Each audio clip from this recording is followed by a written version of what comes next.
அழிந்து நல்லவர்கள் துன்பப்படும் போது அவர்களை காப்பாற்ற விஷ்ணு பகவான் அவதாரம் எடுப்பார் என கூறப்படுகிறது.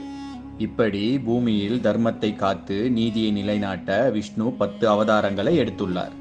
இந்த 10 அவதாரங்களை தச அவதாரம் என்று அழைப்பர். இதில் 2வது அவதாரமாக கூர்ம அவதாரம் கருதப்படுகிறது.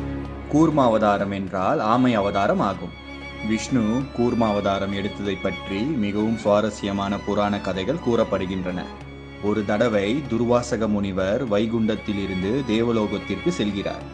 வைகுண்டத்தில் விஷ்ணு தந்த மாலையை துர்வாசக முனிவர் தன் கழுத்தில் அணிந்திருந்தார்.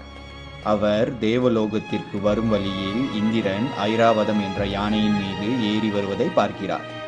முனிவர் உடனே தன் கழுத்தில் அணிந்திருந்த மாலையை எடுத்து இந்திரனிடம் தருகிறார். ஆணவத்தோடு இருந்த இந்திரன் அந்த மாலையை தன் யானையின் தலை மீது வீசுகிறான். உடனே அந்த யானை மாலையை